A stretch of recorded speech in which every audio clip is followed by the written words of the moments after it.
10 dziwolągów cyrkowych, które naprawdę istniały. Miejsce 10. Annie Jones.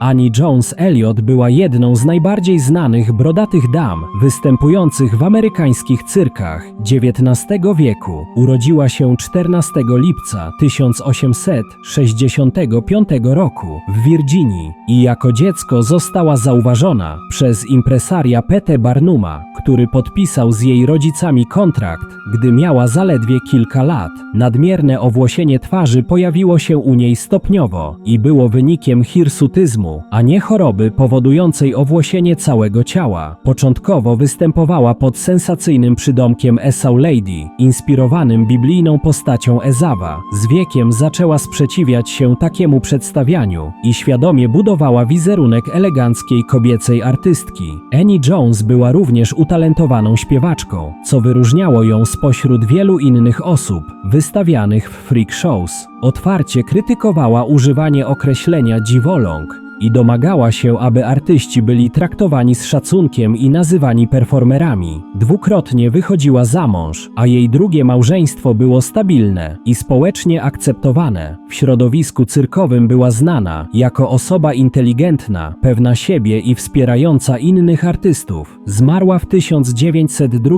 roku na gruźlicę, mając 37 lat, po kilkudziesięciu latach aktywnej kariery scenicznej.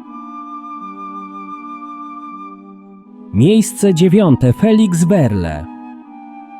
Felix Werle był artystą pokazów osobliwości działającym na przełomie XIX i XX wieku. Był niemieckiego pochodzenia, lecz dokładne miejsce jego urodzenia nie jest znane. Prawdopodobnie urodził się w 1868 roku. Zyskał rozgłos jako The Elastic Skin Man, prezentując niezwykłą rozciągliwość swojej skóry. Jego skóra mogła być naciągana na znaczne długości, szczególnie na twarzy, szyi i ramionach. Współcześnie przypuszcza się, że cierpiał na rzadkie zaburzenie tkanki łącznej, najczęściej łączone z zespołem Ehlers-Danlosa, choć nigdy nie zostało to oficjalnie zdiagnozowane. Występował w sideshowach i cyrkach objazdowych w Europie i Stanach Zjednoczonych. Jego pokazy polegały wyłącznie na demonstracji cechy fizycznej, bez elementów akrobatycznych czy aktorskich. Reklamy cyrkowe przedstawiały go jako człowieka z gumy lub człowieka o skórze bez granic. Poza sceną prowadził stosunkowo normalne życie, choć jego schorzenie mogło powodować problemy zdrowotne. Informacje o jego rodzinie i późniejszych losach są bardzo skąpe i fragmentaryczne. Dziś Felix Werle jest przywoływany jako przykład wykorzystywania rzadkich chorób genetycznych w historii freak shows oraz ograniczeń ówczesnej medycyny. Miejsce 8. Charles Stratton. Charles Sherwood Stratton urodził się w 1838 roku w Bridgeport w stanie Connecticut i w dzieciństwie przestał rosnąć, prawdopodobnie z powodu zaburzeń przysadki mózgowej. W wieku 4 lat został odkryty przez P.T. Barnuma, który nadał mu sceniczne imię General Tom Thumb. Barnum starannie szkolił Strattona w aktorstwie, tańcu, śpiewie i wystąpieniach publicznych. Jego występy polegały nie tylko na pokazie wzrostu, lecz na rozbudowanych scenkach teatralnych i komicznych parodiach. Jednym z jego najsłynniejszych numerów było odgrywanie Napoleona Bonaparte w miniaturowym mundurze. Stratton odbył kilka światowych tournée i występował przed arystokracją oraz głowami państw, w tym królową Wiktorią. Był jednym z najlepiej opłacanych artystów XIX wieku i otrzymywał pensję porównywalną z ówczesnymi gwiazdami teatru. W 1863 roku poślubił Lavinę Warren, a ich ślub przyciągnął ogromne zainteresowanie. Poza sceną prowadził wystawne życie, podróżował, inwestował pieniądze i cieszył się popularnością. Zmarł w 1883 roku na udar mózgu, pozostając symbolem epoki Barnuma i profesjonalizacji rozrywki cyrkowej. Miejsce 7. Joseph Merrick. Joseph Merrick urodził się w 1862 roku w Leicester w Anglii i od wczesnego dzieciństwa zmagał się z postępującymi deformacjami ciała. Choroba zaczęła się ujawniać około 5 roku życia i powodowała asymetryczny przerost kości, skóry oraz tkanek miękkich. Współcześnie jego stan najczęściej wiąże się z zespołem Proteusza, choć za jego życia przyczyna była całkowicie nieznana. Po śmierci matki był źle traktowany przez macochę i zmuszony do pracy ponad siły. Nie mogąc utrzymać się inaczej, zdecydował się na występy w pokazach osobliwości, co było dla niego upokarzające, ale konieczne. Był wystawiany w pokazach osobliwości, freak shows, w Anglii, głównie w Leicester i Londynie. Jego menedżerem był Sam Thor, właściciel sklepu i impresario pokazów. Merrick nie wykonywał numerów cyrkowych. Był prezentowany publiczności jako The Elephant Man. W 1886 roku poznał chirurga Fredericka Trevesa, który zainteresował się nim z medycznego punktu widzenia. Dzięki pomocy Trevesa i wsparciu londyńskiego szpitala, Merrick otrzymał stałe schronienie i opiekę. Był osobą bardzo inteligentną. Lubił czytać, pisać listy i budować miniaturowe modele budynków. Ze względu na ciężką głowę spał na siedząco, a próba położenia się prawdopodobnie doprowadziła do jego śmierci w wieku 27 lat w 1890 roku. Jego szkielet jeszcze niedawno można było zobaczyć w Royal London Hospital. Obecnie istnieje muzeum ku jego pamięci. Historia Josepha Merricka stała się ważnym symbolem walki o godność, empatię i humanitarne podejście do osób z niepełnosprawnościami. Miejsce 6. Frank Lentini. Francesco Frank Lentini urodził się w 1889 roku w Rossolini na Sycylii z rzadką wadą rozwojową zwaną bliźniakiem pasożytniczym. Miał 3 w pełni rozwinięte nogi, dodatkową stopę oraz 2 narządy płciowe. Z powodu swojej odmienności w dzieciństwie był często odrzucany przez rówieśników. Kiedy miał 8 lat, jego rodzina wyemigrowała z Włoch do Stanów Zjednoczonych. Rozpoczął karierę w pokazach osobliwości, które w tamtym okresie były jedną z niewielu form zarobku dla osób z widoczną niepełnosprawnością. Po zaangażowaniu się w pokazy swojej rzadkiej przypadłości, zaczął być znany jako The Great Lentini, wspaniały Lentini, i dołączył do cyrku Ringling Brothers Circus. Wyróżniał się tym, że aktywnie demonstrował sprawność. Między innymi grał w piłkę nożną i chodził na wszystkich 3 nogach. Stąd wzięło się jego ówczesne przezwisko Three-Legged Football Player. Z czasem stał się jednym z najbardziej rozpoznawalnych i najlepiej opłacanych artystów cyrkowych. Poza sceną prowadził stabilne życie rodzinne i doczekał się 4 dzieci. Mając 30 lat, otrzymał amerykańskie obywatelstwo. W czasie ponad 40-letniej kariery występował w każdym spośród największych amerykańskich cyrków, włącznie z Barnum and Bailey i Buffalo Bill's Wild West Show. Zmarł w 1966 roku, pozostając symbolem samodzielności, adaptacji i sukcesu w historii cyrku. Miejsce 5. Prince Randian. Prince Randian był artystą pokazów osobliwości znanym pod przydomkiem The Living Torso lub The Snake Man. Urodził się w 1871 w Gujanie Brytyjskiej, w rodzinie pochodzenia indyjskiego i od urodzenia nie miał rąk ani nóg. Jego wada była skrajną postacią tetramelii, czyli braku wszystkich kończyn. W młodym wieku został zauważony przez impresariów i trafił do Stanów Zjednoczonych. Został przywieziony do Stanów Zjednoczonych przez P.T. Barnuma w 1889 roku w wieku 18 lat. Przez 45 lat był popularną atrakcją cyrkową. Na Coney Island występował w cyrkach i sideshowach na początku XX wieku. Podczas pokazów demonstrował niezwykłą samodzielność, wykonując czynności bez użycia kończyn. Jednym z jego najsłynniejszych numerów było samodzielne skręcanie i zapalanie papierosa tylko przy użyciu ust.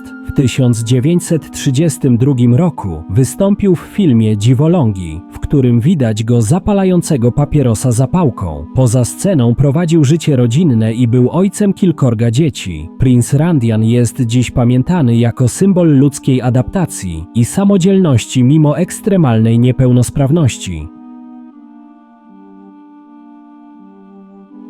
Miejsce czwarte. Josephine Myrtle Corbin.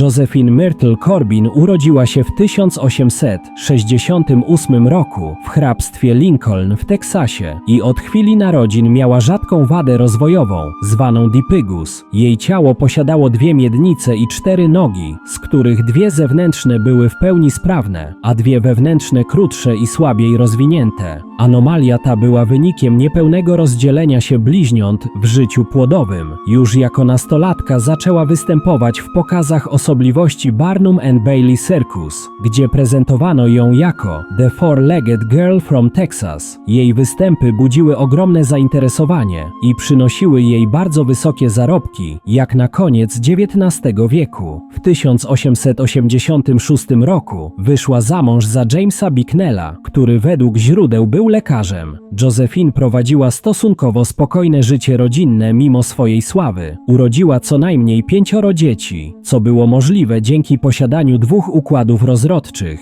Po zawarciu małżeństwa stopniowo wycofała się z występów scenicznych. W 1909 Corbin została wdową. Kobieta wróciła do cyrku, co pozwoliło jej zarobić wystarczająco dużo pieniędzy, by samotnie wychować dzieci i zapewnić im dobre wykształcenie. Zmarła w 1928 roku w wieku 60 lat, a jej rodzina zdecydowała się na pochówek w betonowej trumnie, by zapobiec kradzieży jej ciała przez kolekcjonerów.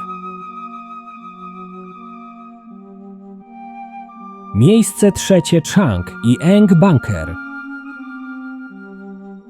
Chang i Eng Bunker urodzili się w 1811 roku w Syjamie, obecna Tajlandia, jako synowie chińskiego kupca i syjamskiej matki. Byli zrośnięci w okolicy klatki piersiowej, krótkim pasmem tkanki, które łączyło ich mostki oraz część wątroby. W młodości zostali odkryci przez brytyjskiego przedsiębiorcę i wywiezieni do Europy oraz Stanów Zjednoczonych. Przez wiele lat występowali w pokazach osobliwości, gdzie prezentowano ich jako medyczną sensację. Od nich pochodzi termin bliźnięta syjamskie. W przeciwieństwie do wielu innych artystów, szybko nauczyli się zarządzać własną karierą i finansami. Po wygaśnięciu kontraktu bracia, mając 21 lat, podjęli działalność na własną rękę. Po zakończeniu występów osiedlili się w Karolinie Północnej, kupili ziemię i prowadzili farmę. Przyjęli nazwisko Bunker, zostali obywatelami USA i uczestniczyli w życiu lokalnej społeczności.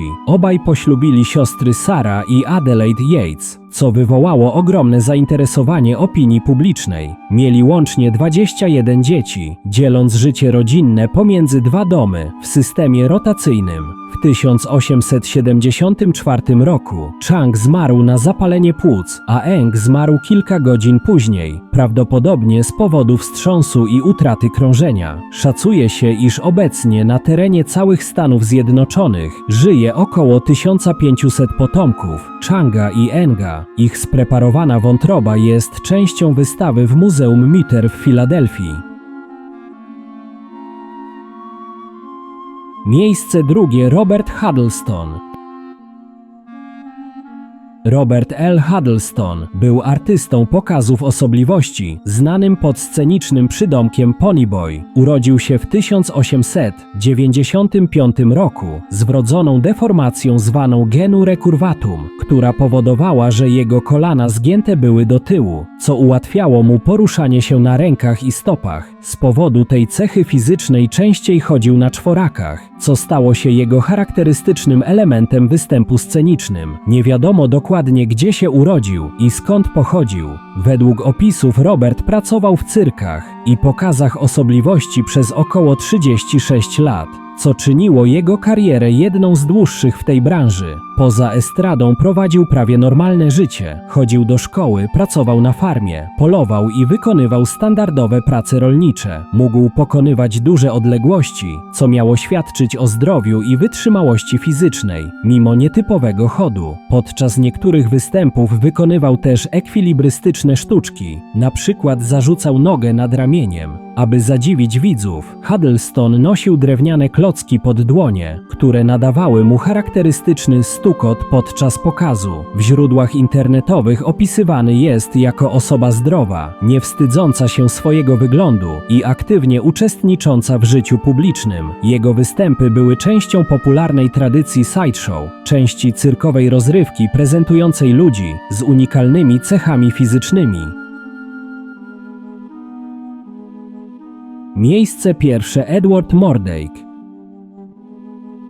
Edward Mordake, często zapisywany jako Mordrake, jest postacią znaną głównie z legend i przekazów prasowych, a nie z potwierdzonych źródeł historycznych. Według opowieści miał żyć w XIX wieku i pochodzić z arystokratycznej rodziny angielskiej. Najbardziej znaną cechą Mordake'a była rzekoma druga twarz na tyle głowy, zdolna do wyszydzania, śmiania się i płaczu. Świadkowie twierdzili, że poruszała ustami, ale tylko Mordake mógł usłyszeć jej słowa. Ta druga twarz miała, według legendy, szeptać mu złowrogie rzeczy, doprowadzając go do rozpaczy. Miał błagać lekarzy o jej usunięcie, lecz było to niemożliwe. Pierwszy znany opis Mordake'a ukazał się w artykule w Boston Post z 1895 roku, autorstwa Charlesa Lottina Hildreta. Artykuł opisywał listę przypadków nazwanych przez autora ludzkimi dziwolągami, w tym kobietę z ogonem ryby, mężczyznę z ciałem pająka i Edwarda Mordake'a. Nie istnieją jednak żadne akty urodzenia, zapisy medyczne ani fotografie, które potwierdzałyby jego istnienie. Historycy i medycy uznają go za postać fikcyjną lub literacką, inspirowaną rzadkimi wadami rozwojowymi. Czasem wiąże się tę historię z chorobą zwaną Craniopagus parasiticus, które dotyczy bliźniąt syjamskich złączonych głowami, choć brak dowodów na taki przypadek u Mordake'a. Według legendy Edward popełnił samobójstwo w wieku 23 lat, nie mogąc znieść swojego losu. Dziś Edward Mordake funkcjonuje głównie jako mroczny mit kultury popularnej, często błędnie uznawany za prawdziwą postać freak shows.